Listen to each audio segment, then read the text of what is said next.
Hello friends, thermal systems and energy efficiency આ સબ્જેક્ટની અંદર પાંચમું ચેપ્ટર એટલે કે HVAC સિસ્ટમ્સ વિશે આજે આપણે ચર્ચા કરવાના છીએ. ના વોટ ઇઝ HVAC સિસ્ટમ અને એની આઉટલાઇન્સ અહીંયા દર્શાવેલી છે. સૌથી પહેલાં આપણે જોઈશું concept of HVAC and refrigeration system.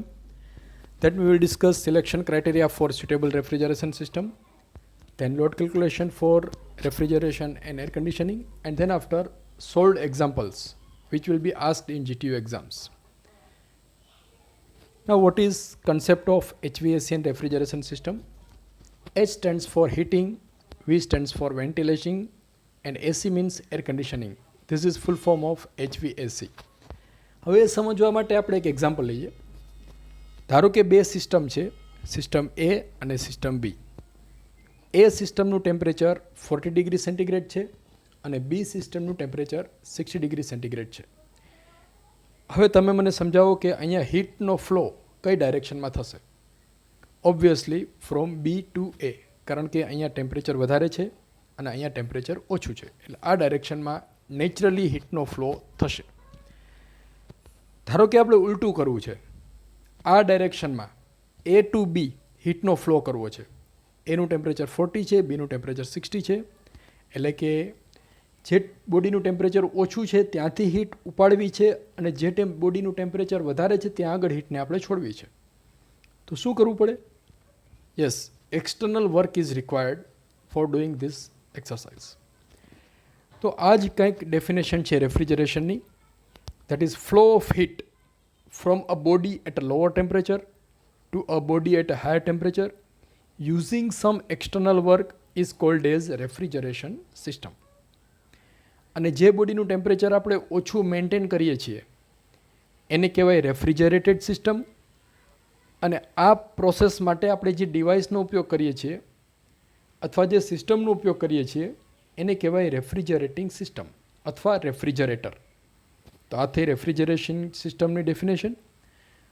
હવે આપણે જોઈશું એર કન્ડિશનિંગની ડેફિનેશન, જે આપણે અગાઉના સબ્જેક્ટમાં ભણી ગયા છીએ. Air conditioning means to maintain 4 parameters, that is temperature of air, humidity of air, velocity of air and purity of air. આ 4 પેરામીટરને મેન્ટેન કરવા એને કહેવાય એર કન્ડિશનિંગ સિસ્ટમ. હવે આ HVACની definition, that is heating, ventilation and air conditioning is the technology of indoor and vehicular environmental comfort. Mainly a comfort માટે use થાય છે. Its goal is to provide thermal comfort and acceptable indoor air quality. આ HVAC સિસ્ટમની definition છે. Now selection criteria for suitable refrigeration system. આપણે refrigeration system select કરવી હોય તો એના માટેના ક્રાઇટેરિયા કયા કયા હોઈ શકે? આ ક્વેશ્ચન ઘણી વખત જીટીયુની એક્ઝામમાં પૂછાય છે, મોસ્ટ ઇમ્પોર્ટન્ટ છે, તો તમારે ખાસ આ પોઈન્ટ્સ યાદ રાખવાના. પહેલો point, cooling and heating load, કે સિસ્ટમની અંદર કુલિંગ લોડ કેટલો છે અને હીટિંગ લોડ કેટલો છે. લીકેજ લોસીસ, એમાં લીકેજ કેટલું થવાની સંભાવના છે. જો વધારે લીકેજ હોય તો આપણે વધારે મોટી સિસ્ટમ લગાવવી પડે. ઇન્ટરનલ હીટ સોર્સિસ, અંદર કઈ કઈ ટાઈપની વસ્તુઓ આપણે મૂકવાના છીએ. ચેન્જ ઇન એમ્બિયન્ટ કન્ડિશન, બહારનું વાતાવરણ કેટલું બદલાય છે, એટલે કે સિઝનલ ઇફેક્ટ, ઉનાળો હોય શિયાળો હોય તો દર વખતે બહારનું જે કન્ડિશન હોય એ અલગ અલગ હોઈ શકે છે. Orientation of building, north south or east west. જો ઇસ્ટ વેસ્ટ હોય તો હીટિંગ થવાના સંભાવના રહે છે, જ્યારે નોર્થ સાઉથમાં કંઈ એવું હીટિંગ થવાની સંભાવના રહેતી નથી, કારણ કે સૂર્ય પૂર્વ દિશામાં ઉગે છે અને પશ્ચિમ દિશામાં આથમે છે. સો ઇસ્ટ વેસ્ટ હોય ત્યારે આપણે ધ્યાનમાં રહેવાનું આવે. ધેન પોટેન્શિયલ ફોર એક્સપાન્શન, ભવિષ્યમાં આપણે વધારે એક્સપાન્શન કરવું હોય તો એના માટે શું કરી શકાય, એમાં કોઈ એવો સ્કોપ છે કે નહીં, એ પણ આપણે ધ્યાનમાં રાખવું જોઈએ. ત્યાર પછી સ્ટેન્ડ બાય ઓપ્શન, એટલે કે વચ્ચે સિસ્ટમ બંધ થઈ જાય તો વચ્ચે બ્રેક લગાવી શકાય એમ છે કે નહીં, બંધ રાખી શકાય એમ છે કે નહીં. ક્યારેક એવું બને કે વચ્ચે કુલિંગ બંધ થાય એ કોઈ સંજોગોમાં ચલાવી ન લેવાય, તો એવા સંજોગોમાં સ્ટેન્ડ બાય ઓપ્શન હોવો જરૂરી છે. સામાન્ય ડોમેસ્ટિક પર્પઝ માટે આની કોઈ જરૂરિયાત રહેતી નથી. ધેન એ ઇકોનોમિક એન્વાયરમેન્ટલ ફ્રેન્ડલી રેફ્રિજરન્ટ એમાં યુઝ થતું હોવું જોઈએ. દાખલા તરીકે પહેલાંના જમાનામાં R12 રેફ્રિજરન્ટ યુઝ થતો હતો. R12 is the best option as a refrigerant, પણ એમાં એક જ ડ્રોબેક છે કે that is not environmental friendly. એ ઓઝોન લેયરને બ્રેક કરી દે છે અને એના લીધે અત્યારે એ રિસ્ટ્રિક્ટેડ છે. અને એના બદલે R134a ફ્રિજની અંદર સામાન્ય રીતે વપરાતો હોય છે. આ એક્સરસાઇઝ તમારે કરવાની છે કે તમે જ્યારે પણ કોઈ પણ કુલિંગ સિસ્ટમ જુઓ તો એમાં તમારે લેબલ લગાવેલું હોય છે કે એની અંદર કયો ગેસ યુઝ થયેલો છે, કયું રેફ્રિજરન્ટ યુઝ થયેલું છે, તો એ તમારે ફાઇન્ડ કરવાનું છે. જેમ કે તમારા ઘરે રેફ્રિજરેટર હોય તો એમાં તમારે જોવાનું કે સ્ટીકરમાં કયો ગેસ લખેલો છે. મોર સ્ટાર રેટિંગ, વધારે સ્ટાર રેટિંગ હોય એવું તમારે સિસ્ટમ યુઝ કરવી જોઈએ. 3 સ્ટાર હોય, 5 સ્ટાર હોય, જેમ સ્ટાર રેટિંગ વધે એમ એનર્જી કન્ઝમ્પશન ઘટે અને એ ડિવાઇસની પ્રાઇસ વધી જાય છે. તો એ પણ ક્રાઇટેરિયા ધ્યાનમાં રાખવો જોઈએ. And minimum investment and minimum operational and maintenance cost, આ 3 ક્રાઇટેરિયા પણ આપણે સિલેક્શન વખતે ધ્યાનમાં રાખવા જોઈએ. અને warranty and guarantee offered by manufacturer, કેટલી ગેરંટી આપે છે, કેટલી વોરંટી આપે છે, આ બધા પેરામીટર્સ જે છે એને ધ્યાનમાં રાખી અને આપણે રેફ્રિજરેશન સિસ્ટમનું સિલેક્શન કરવું જોઈએ. I hope it's clear to you. Now, third question, that is load calculation for refrigeration and air conditioning system. લોડની ગણતરી કેવી રીતે કરવી? તો કોઈ પણ સિસ્ટમ માટે જે હીટિંગ લોડ ગણવાનો હોય તો પહેલાં 2 એના કેટેગરીઝ છે, that is SHL and LHL, sensible heat load and latent heat load. હવે આનો મિનિંગ શું થાય એ ખૂબ જ અગત્યનું છે. The heat, sensible heat means sense by the thermometer, right? So that is temperature. So the heat which increases the temperature is called as sensible heat and it is sensed by thermometer. ધારો કે કોઈ heat સિસ્ટમની અંદર add કરવામાં આવે અને જો એનું ટેમ્પરેચર બદલાય તો એને સેન્સિબલ હીટ કહેવાય. અને જે હીટ એન્ટર્ડ ઇનટુ રૂમ એની સંભાવના કઈ છે, કઈ રીતે આ સેન્સિબલ હીટ એડ થઈ શકે. That is heat entered into room through walls, દિવાલમાંથી, સીલિંગ એટલે કે છતમાંથી, દરવાજામાંથી, ફ્લોરિંગ પણ ગરમ થતું હોઈ શકે, windows etcetera, in form of, એ કોઈ પણ ફોર્મમાં હીટ આવી શકે, કન્ડક્શન, કન્વેક્શન, રેડિયેશન. ત્યાર પછી heat entered by ventilation and infiltration. Infiltration એટલે તિરાડમાંથી જે હવા આવતી હોય તે લીકેજ થઈને હવા આવતી હોય એને કહેવાય ઇન્ફિલ્ટ્રેશન. ત્યાર પછી heat produced by electronic appliances. આપણને ખબર છે કોઈ પણ ઇલેક્ટ્રોનિક્સ એપ્લાયન્સીસ જે આપણે યુઝ કરતા હોઈએ એની અંદરથી કન્ટિન્યુઅસ હીટ જનરેશન થતું હોય છે. સામાન્ય પંખો ચાલુ કરો તો પંખાની કોઇલમાંથી પણ હીટ નીકળતી હોય છે. આપણે ખબર છે મોબાઈલ, ઇલેક્ટ્રોનિક્સ, લેપટોપ, ટેબ્લેટ, કોઈ પણ ગેજેટ છે એમાંથી થોડી હીટ ઓલવેઝ બહાર નીકળતી હોય છે. તો એ પણ આપણે ધ્યાનમાં રાખવું જોઈએ. Heat produced by breathing and respiration of human. આપણે જ્યારે શ્વાસ લઈએ છીએ તો એ દરમિયાન પણ હીટ બહાર નીકળે છે. તો આપણે વ્યક્તિની પ્રેઝન્સને પણ આપણે ધ્યાનમાં લેવી જોઈએ. Heat gain by object inside room having higher temperature than room temperature. રૂમનું જે ટેમ્પરેચર હોય એના કરતાં વધારે ટેમ્પરેચરવાળી કોઈ પણ વસ્તુ સિસ્ટમની અંદર હોય તો એમાંથી હીટ નીકળતી હોય એ આપણે ગણતરીમાં લેવી જોઈએ. હવે સેકન્ડ આપણે લઈએ લેટેન્ટ હીટ લોડ. લેટેન્ટ હીટ એટલે શું? લેટેન્ટ એટલે છુપાયેલી. The heat which doesn't change temperature, એટલે કે આ હીટ છે એને આપણે થર્મોમીટરથી માપી ન શકાય. એ હીટ સિસ્ટમની અંદર આવે તો ટેમ્પરેચરમાં કોઈ ફરક ન પડે, પણ એ હીટના લીધે ફેઝ ચેન્જ થાય. એટલે કે પાણીના જે બિંદુઓ હોય, વોટર પાર્ટિકલ્સ હોય, ધેટ ગેટ્સ ઇવેપોરેટેડ, એનું બાષ્પીભવન થાય અને ભેજના સ્વરૂપે એ સિસ્ટમની અંદર એ જળવાયેલું રહે. એટલે કે હીટ એડ થવાથી એનું ભેજનું પ્રમાણ વધી જાય, ટેમ્પરેચર કોન્સ્ટન્ટ રહે. તો આ ટાઈપની જે હીટ હોય એને કહેવાય લેટેન્ટ હીટ, છુપાયેલી ઉષ્મા. So it can be sensed, it can not be sensed by thermometer. અને લેટેન્ટ હીટ લોડની ગણતરી કરવા માટે આ બધા પેરામીટર્સ છે, આ બધા આસ્પેક્ટ્સ છે. That is heat entered by ventilation and air filtration, heat load by moisture in the object, heat produced by human being, heat gained by object inside room having moisture. તો આ બધા factors જે છે that is latent heat load. Normally 2 heat load કોઈ પણ ડિવાઇસની અંદર હોઈ શકે છે. ભેજનું પ્રમાણ હોય એ બદલાય ત્યારે જે હીટ રિસ્પોન્સિબલ હોય એને કહેવાય લેટેન્ટ હીટ, અને ટેમ્પરેચર બદલાય એના માટે જે હીટ રિસ્પોન્સિબલ છે એને કહેવાય latent heat, sensible heat. Now method of load calculation, very important question.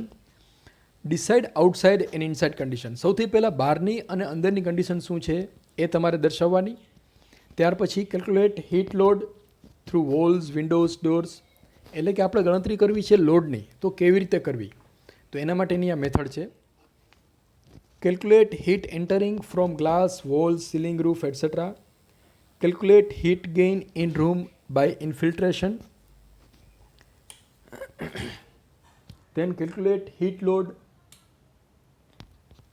entering heat gain in room by infiltration. Calculate heat load of electrical and electronic appliances. Calculate total cooling load. તો આ બધા પેરામીટર્સની ગણતરી કરી અને આપણે total cooling load આપણે ગણી શકીએ. એ આપણે આગળ એક્ઝામ્પલમાં જોઈશું કે આ બધા સ્ટેપ આપણે કેવી રીતે ફોલો કરીશું અને એક્ઝામમાં તમને કેવી રીતે પૂછાશે. આ સ્ટેપ કદાચ યાદ ન રહે તો કાંઈ વાંધો નહીં, ખાલી એક્ઝામ્પલના સ્ટેપ યાદ રાખી દેજો, એના ઉપરથી આ બધા સ્ટેપ તમને ઇઝીલી યાદ રહી જાય.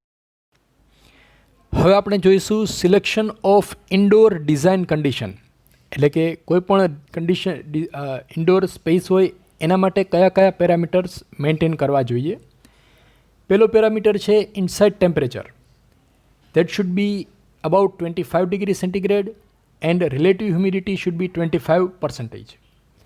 Second parameter, that is average velocity of air, that should be less than 0.15 meter per second. કારણ કે વધારે વેલોસિટી હોય તો થોડું ડિસ્કમ્ફર્ટ ફીલ થાય. But if temperature is more than 25 degree centigrade then higher velocity may be allowed. Third parameter, that is temperature difference in a room at any point, that should be less than 3 degree centigrade. એટલે કે રૂમની અંદર કોઈ પણ બે બિંદુ આપણે લઈએ તો એની વચ્ચેનો ટેમ્પરેચર ડિફરન્સ 3થી વધારે ન હોવો જોઈએ, 3 ડિગ્રી સેન્ટીગ્રેડ કરતાં ઓછો હોવો જોઈએ, તો એ પ્રોપર ડિઝાઇન કરેલું કહેવાય. અને ચોથો પેરામીટર છે purity of air. That is amount of carbon dioxide should be less than 0.1%. Carbon ડાયોક્સાઇડનું પ્રમાણ 0.1% કરતાં ઓછું હોવું જોઈએ. Next question, that is overall heat transfer coefficient U. આ ઘણી વખત 2 માર્ક્સમાં પૂછાઈ શકે છે. The definition of overall heat transfer coefficient. તો એના માટે તમારે પહેલાં આ ઇક્વેશન યાદ રાખવાનું. Q is equal to U A delta T. આપણે અગાઉના સબ્જેક્ટમાં સ્ટડી કરી ગયા છીએ. ના what is Q? Q is heat exchange rate in room in watt. U is overall heat transfer coefficient. A is area of room in metre square. and TO and TI are outside and inside temperature in degree centigrade. હવે આ જે equation છે ક્યુ વાળું, એમાં યુને સૂત્રનો કરતા બનાવો તો you is equal two Q upon A into TO minus TI equation બનશે. એના ઉપરથી આપણે આની ડેફિનેશન લખી શકીશું. સો ડેફિનેશન આવી રીતે બનશે. It is heat transfer per unit area. અહીંયા જો એ સૂત્રની અંદર એને આપણે એકમ કરી દઈએ અને ડેલ્ટા ટીને આપણે એકમ કરી દઈએ, એટલે કે યુનિટ કરી દઈએ, એક એની વેલ્યુ હોય તો યુ અને ક્યુ બે સરખા બને. એટલે કે it is heat transfer per unit area per unit temperature difference. એને કહેવાય overall heat transfer coefficient U. I hope it's clear to you. Now let we see some examples. First example, the data is given like this. In a cold storage, 20 ton of mango is stored at 15 degree centigrade temperature for 20 hours. The outside temperature is 38 degree centigrade and specific heat of mango is 3.4 kilojoules per kilogram Kelvin. Calculate the cooling load. This question is asked in GTU October 2016 exam. First equation to solve this problem is total heat Q is equal to mCp delta T, and given data is M is given, that is mass of mango 20 ton, convert into kilogram, 20,000 kilogram. Second, Cp is given 3.4 kilojoules per kilogram Kelvin. Time is given 20 hours, that is convert into second, so 20 into 3600 second, that is equal to 72,000 second. Delta T is temperature difference, that is initial temperature minus final temperature. Initial temperature is given as 38 degree centigrade. Final temperature is given as 15 degree centigrade. So delta T comes out to be equal to 23 degree centigrade.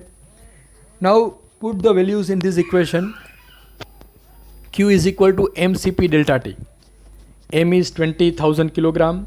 Cp 3.4 kilojoules per kilogram Kelvin, and delta T is 23 degrees centigrade, or Kelvin, as it's a temperature difference, doesn't matter whether you write Kelvin or degree centigrade. Solve this equation, and the answer is Q is equal to 1564000 kilojoule or 1564 megajoule. અહીંયા typing mistake છે, અહીંયા એક 0 add થશે, 1564000 kilojoule, so that is equal to 1564 megajoule. Now cooling load Q is equal to Q upon time, કારણ કે અહીંયા time આપેલો છે 20 અવર્સ, સો જે લોડ આપેલો છે મેગાજૂલ ઓર કિલોજૂલ એના ભાગ્યા ટાઈમ કરી દો, દેટ ઇઝ 72,000 અવર્સ સેકન્ડ, સો 21.72 કિલોજૂલ પર સેકન્ડ. આ કિલોજૂલ છે, ક્યુની વેલ્યુ કિલોજૂલમાં આવે છે, એને આપણે 36 સેકન્ડમાં કન્વર્ટ કરી પર સેકન્ડમાં કન્વર્ટ કરીએ એટલે આટલી આવશે કિલોજૂલ પર સેકન્ડ, અથવા એને કહેવાય 21.72 kilowatt. So this is the answer of this problem. I hope it's clear to you. Next problem, 6 ton potato at 42 degree centigrade temperature enters in a cold storage where its temperature reduces to 15 degree centigrade in 8 hours. If specific heat of potato is 3.2 kilojoule per kilogram Kelvin, calculate the cooling load. હવે આ data શું આપેલો છે એ physically વિચારો. એક cold storage છે, એમાં 6 ton જેટલા બટેટા આપણે અંદર લઈ જવાના છે. એ જ્યારે બટેટા એન્ટર થાય છે ત્યારે એનું ટેમ્પરેચર 42 ડિગ્રી સેન્ટીગ્રેડ છે અને કોલ્ડ સ્ટોરેજનું ટેમ્પરેચર 15 ડિગ્રી સેન્ટીગ્રેડ છે. અને 8 કલાકની અંદર આ 6 ટન બટેટા છે એનું ટેમ્પરેચર 42માંથી 15 ડિગ્રી સેન્ટીગ્રેડ થાય છે.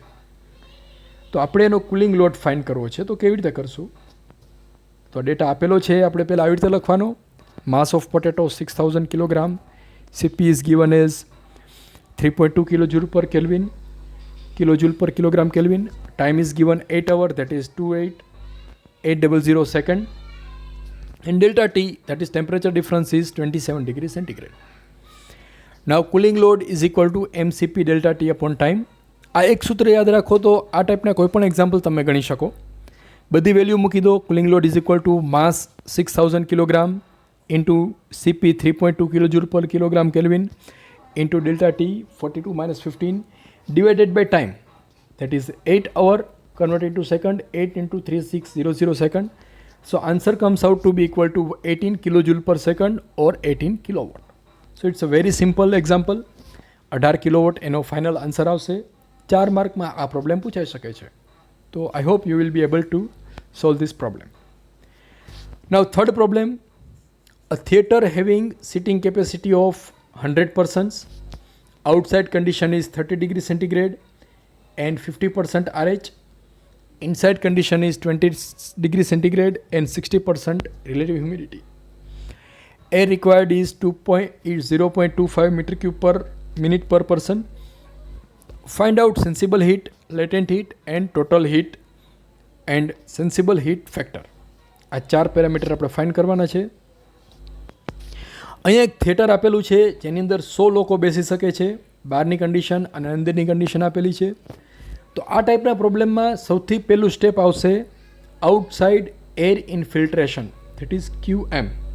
એ અહીંયા આપેલું છે 0.25 મીટર ક્યુબ પર મિનિટ પર પર્સન, અને 100% છે તો મલ્ટીપ્લાઇડ બાય 100 કરો એટલે QM આવશે 25 મીટર ક્યુબ પર મિનિટ.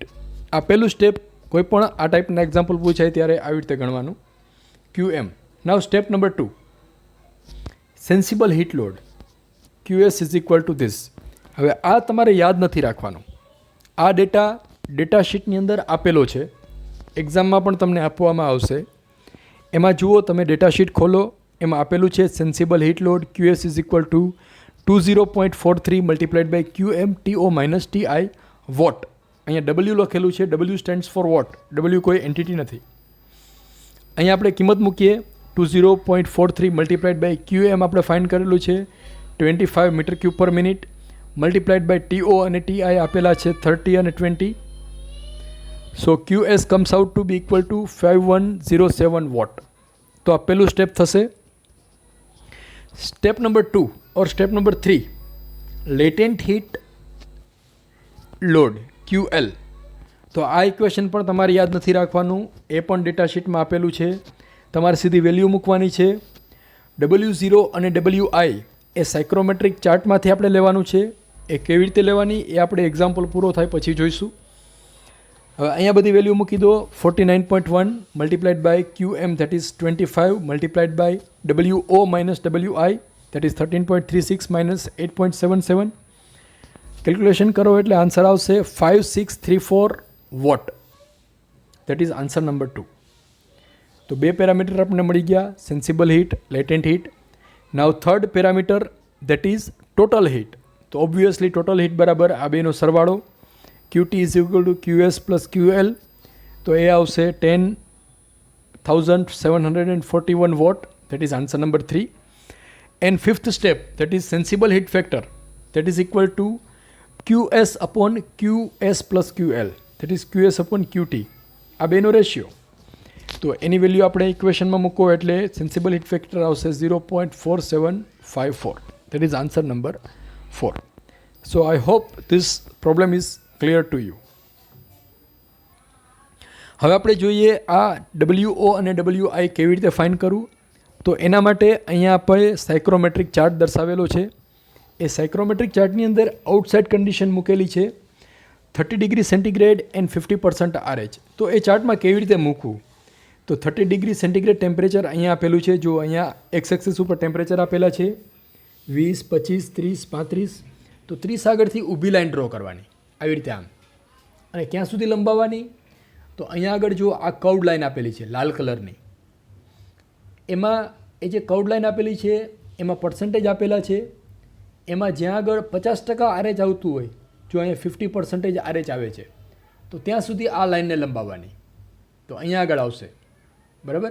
તો આ પોઈન્ટ આગળ આપણે આડી લાઈન ડ્રો કરો એટલે અહીંયા WOની વેલ્યુ મળશે. એ WOની વેલ્યુ આવશે 13.36 ગ્રામ per kilogram of dry air.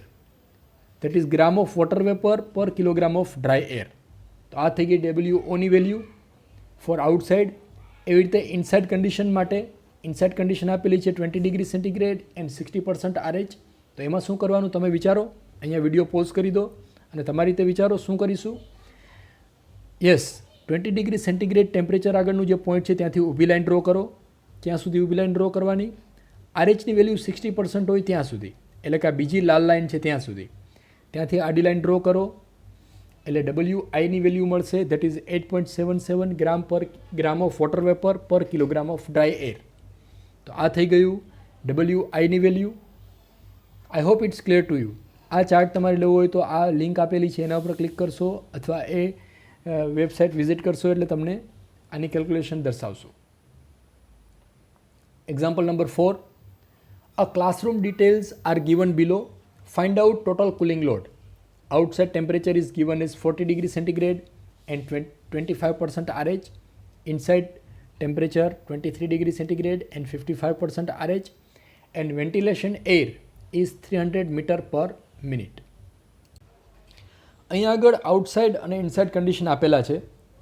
તો સૌથી પહેલું step obviously outside air infiltration જે આપણે દર વખતે કરીએ છીએ એવી જ રીતે અહીંયા સીધું જ આપેલું છે 300 મીટર ક્યુબ પર minute. So QM is directly given. Step 2 sensible heat load QS find કરવાનો. આ ઇક્વેશન ક્યાંથી લેવાનું છે. યસ, તમારી ડેટા શીટમાંથી. ઇક્વેશન યાદ નથી રાખવાનું, ડેટા શીટમાંથી સીધું અહીંયા લખી દો અને એમાં બધી વેલ્યુ મૂકી દો. QM 300 મીટર ક્યુબ પર minute and temperature TO 42, TI 23, QS સીધું મળી જશે 116451 વોટ. અહીંયા જે આન્સર મળશે એ વોટમાં મળશે. એવી રીતે લેટેન્ટ હીટ QL માટેનું ઇક્વેશન પણ ડેટા શીટમાંથી સીધું લેવાનું છે. એમાં બધી વેલ્યુ મૂકો 49.1 ઇન્ટુ 300 મીટર પર મિનિટ ઇન્ટુ 12.9 માઇનસ 9.67. અહીંયા WO અને WIની વેલ્યુ ક્યાંથી લેવાની છે. યસ, સાયક્રોમેટ્રિક ચાર્ટમાંથી. અને કેવી રીતે લેવાની છે એ આપણે એક્ઝામ્પલ પૂરો થાય ત્યારે જોઈશું. કેલ્ક્યુલેશન કરો એટલે QL મળશે 47578 વોટ. સો આ થઈ ગયું લેટેન્ટ હીટ. અને ટોટલ કુલિંગ લોડ ઓબ્વિયસલી બેનો સરવાળો QS plus QL that is equal to 164 kilowatt or 164.029 watt એને કિલોવોટમાં કન્વર્ટ કરો. સો this is answer of this problem. I hope આ પ્રોબ્લેમ તમને ઇઝીલી સમજાઈ ગયો છે. જો ના સમજાઈ ગયો હોય તો પોઝ કરો, ફરી પાછું રિવાઇન્ડ કરો અને આખો સ્ટેપ ફોલો કરો. એકદમ ઇઝી છે. You will be able to solve this problem at your own. હવે આપણે જોઈએ WO અને WI કેવી રીતે ફાઇન્ડ કરવાના. આ એક વેબસાઇટ છે, એ તમે વિઝિટ કરી અને ડાયરેક્ટલી WO WIની વેલ્યુ ફાઇન્ડ કરી શકો છો. અહીંયા આઉટસાઇડ કન્ડિશન આપેલી છે 42 ડિગ્રી સેન્ટીગ્રેડ ટેમ્પરેચર અને 25% RH. તો અહીંયા જો 42 ડિગ્રી સેન્ટીગ્રેડ આગળ ઊભી લાઈન ડ્રો કરો અને 25% RH વાળો કરો હોય ત્યાં આગળ પોઈન્ટ મૂકો તો WOની વેલ્યુ મળશે 12.9 ગ્રામ ઓફ વોટર વેપર પર કિલોગ્રામ ઓફ ડ્રાય એર. તમને જ્યારે ચાર્ટ આપવામાં આવશે ત્યારે એવું બની શકે કે WOની વેલ્યુ કિલોગ્રામમાં હોય, કિલોગ્રામ ઓફ વોટર વેપર પર કિલોગ્રામ ઓફ ડ્રાય એર. તો અહીંયા હશે 0.0129 કિલોગ્રામ ઓફ વોટર વેપર પર કિલોગ્રામ ઓફ ડ્રાય એર. તો તમારે ધ્યાન રાખવાનું, એને 1000 સાથે મલ્ટીપ્લાય કરવાના એટલે ગ્રામ per kilogram of dry air આવી જશે અને એ વેલ્યુ આપણે અહીંયા મૂકવાની છે. અહીંથી ઊભી લાઈન ડ્રો કરો એટલે વેલ્યુ મળશે. એવી રીતે ઇનસાઇડ કન્ડિશન આપેલી છે 23 ડિગ્રી સેન્ટીગ્રેડ એન્ડ 55% RH. તો હવે શું કરવાનું છે તમે જાતે કરો. અહીંયા વિડીયો પોઝ કરો અને ફાઇન્ડ કરો કેવી રીતે કરશો. યસ, 23 ડિગ્રી સેન્ટીગ્રેડ ટેમ્પરેચર આગળ ઊભી લાઈન ડ્રો કરો અને 55% RH છે ત્યાં આગળ એ હોલ્ડ કરો, ત્યાંથી આડી લાઈન ડ્રો કરો એટલે આપણે WOની વેલ્યુ મળશે, that is 9.67 gram per kilogram of dry air. Right? I hope it's clear to you. Example number 5. A room having following details, find out total cooling load. એકદમ simple example છે. Outside અને inside condition આપેલા છે, ventilation air આપેલી છે. તો પહેલું step આવશે એ same as previous one. Outside infiltration QM 300 metre cube પર minute, sensible heat load QS. આ ઇક્વેશન તમારે સીધું ડેટા શીટમાંથી લેવાનું છે. બધી વેલ્યુ મૂકી દો એટલે QS મળશે 91,935 watt. Step number 3, latent heat load QL લો, ઇક્વેશનમાં કિંમત મૂકો. આ ઇક્વેશન તમારે યાદ નથી રાખવાનું, ડેટા શીટમાંથી લેવાનું છે. WO અને WI ક્યાંથી લેવાના છે? સાયક્રોમેટ્રિક ચાર્ટમાંથી. બધી વેલ્યુ મૂકો એટલે QL મળશે 108,265 વોટ અને ટોટલ કુલિંગ લોડ મળશે બેનો સરવાળો QS plus QL, that comes out to be equal to 200 watt or 200 kilo watt. જો માત્ર 3 સ્ટેપ છે, ચોથું સ્ટેપ સરવાળાનું છે. એકદમ ઇઝી એક્ઝામ્પલ છે. 4 થી 7 માર્કમાં આ પ્રોબ્લેમ પૂછાય છે. તો please refer this examples, very easy, you can do at your own. How to find out inside and outside condition W0 from chart. જો અહીંયા outside condition 40 degree centigrade temperature આપેલું છે અને 27 વેટ બલ્બ ટેમ્પરેચર આપેલું છે. તો wet bulb temperature માટે શું કરવાનું? પહેલાં 40 ડિગ્રી ડ્રાય બલ્બ ટેમ્પરેચર છે ત્યાંથી ઊભી લાઈન ડ્રો કરો અને 27 જે આપેલું હોય ત્યાંથી ઊભી લાઈન ડ્રો કરો. આ 100% RH વાળી જે કર્વ છે ત્યાં આગળ જ્યાં ક્રોસ થાય ત્યાંથી આ જે ગ્રીન કલરની ત્રાસી લાઈન છે એને પેરેલલ લાઈન ડ્રો કરો. એટલે કે આ બ્લેક કલરની લાઈન અને રેડ કલરની લાઈન બે જ્યાં ક્રોસ થાય ત્યાં આગળ W0ની લાઈન વેલ્યુ ફાઇન્ડ કરો. એ આવશે 17.27 ગ્રામ per kilogram of dry air. શું કર્યું છે? આઈ રિપીટ. સૌથી પહેલાં 40 ડિગ્રી સેન્ટીગ્રેડ આગળ ઊભી લાઈન ડ્રો કરો. ત્યાર પછી 27 ડિગ્રી સેન્ટીગ્રેડવાળી લાઈન છે ત્યાં આગળ ઊભી લાઈન ડ્રો કરો.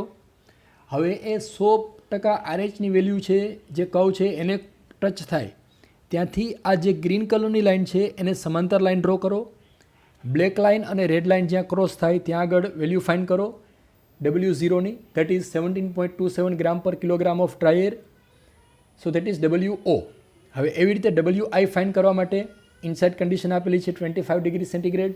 સો 25 ડિગ્રી સેન્ટીગ્રેડ ટેમ્પરેચર હોય ત્યાં આગળ ઊભી લાઈન ડ્રો કરો. આ લાઈન લંબાવવાની છે 50% RH હોય ત્યાં સુધી.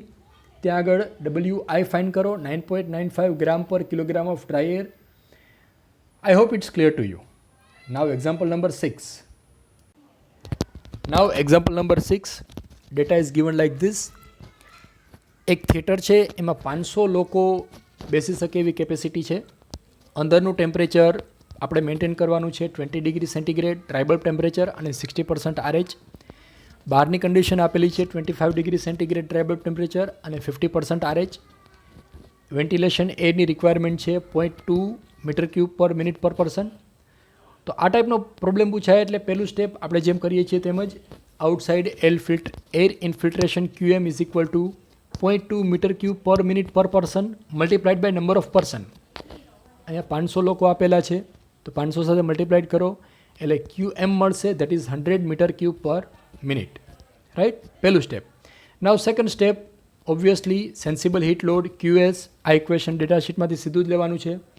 બધી વેલ્યુ મૂકો. QS is equal to 20.43 multiplied by QM is 100 multiplied by TO minus TI 25 minus 20. So QS comes out to be equal to 10,250 watt. Step number 3, latent heat load QL is equal to, again take this equation from data sheet, put the values QM 100, WO અને WI psychrometric ચાર્ટમાંથી લેવાનું છે. કેવી રીતે લેવાનું છે આપણે હમણાં આ એક્ઝામ્પલો પૂરો થાય ત્યારે જોઈશું. આન્સર આવશે 5646 watt. Third step. Fourth step, total cooling load QT is equal to QS plus QL, એ થશે 15.861 kilo joule per second or kilowatt. અને step number 5, total heat removed per minute.